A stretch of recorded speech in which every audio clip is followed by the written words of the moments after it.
ঈদের দিন সকালবেলায় ঘুম থেকে উঠে যখন আবহাওয়ার অবস্থা দেখি তখন মন মেজাজ প্রচণ্ড খারাপ হয়ে গিয়েছিল, কিন্তু মন মেজাজ খারাপ করে কোনো লাভ নেই, যার কারণে আমি আগে চুলায় গরম পানি বসিয়ে দিয়েছিলাম গোসলের জন্য, আর অপর দিকে আমি সেমাই রান্না করার জন্য সব কিছু রেডি করে নিচ্ছিলাম যাতে কাজগুলো তাড়াতাড়ি ফিনিশ হয়ে যায়। হাই এভরিওয়ান, আসসালামু আলাইকুম, welcome my new another blog. আমি তোমাদের আমিশা। ঈদের আগের দিন রাত থেকে এদিকের আবহাওয়া খুব খারাপ ছিল, সকালবেলায় অনেক মেঘ ছিল, তার সঙ্গে মাঝে মাঝে বৃষ্টিও হচ্ছিল। তার মধ্যে আমি চেষ্টা করছিলাম যে কাজগুলো জলদি জলদি ফিনিশ করার।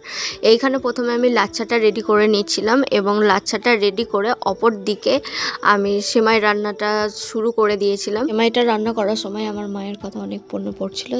এই যে সিমইয়ের পোলাও বা জর্দা সেমাই যেটাই বলো না কেন, এই রেসিপিটা কিন্তু আমার মা দারুণ করে। ঈদের দিন সকালবেলায় আমি এই যে জর্দা সেমাই দিয়ে আগে ব্রেকফাস্ট কমপ্লিট করতাম, আর যদি না হতো আমি তো যতক্ষণ না রান্নাটা কমপ্লিট হতো ততক্ষণ আমি কোনো কিছুই খেতাম না।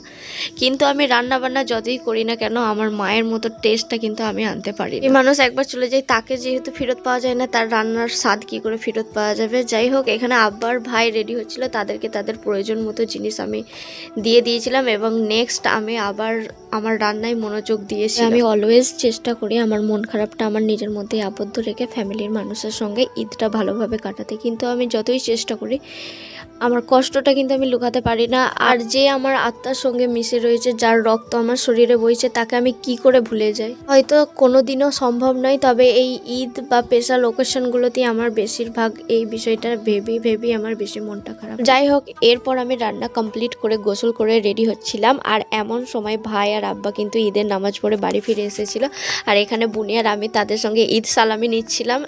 আর এরপর লাচ্ছাটা যেহেতু আমি আগে হাফ কমপ্লিট করে রেখেছিলাম, এরপর বাকিটা কমপ্লিট করে গিয়েছিলাম খাওয়া দাওয়ার পর্বে। আর প্রত্যেক বছর ঈদেতে আমি 2-3 রকমের ক্ষীর বানালেও এইবারে কিন্তু আমি জাস্ট 2 রকমেরই বানিয়েছিলাম, কারণ এইবারের সময় অনেকটাই হাতে কম ছিল, তাই দিয়ে সকালের নাস্তাটা কমপ্লিট করলাম। আর আমার মনে হয় ঈদের সব থেকে বেশি আনন্দের সেটা হলো ফ্যামিলির সব মানুষগুলো একসঙ্গে বসে খাওয়া দাওয়াটা।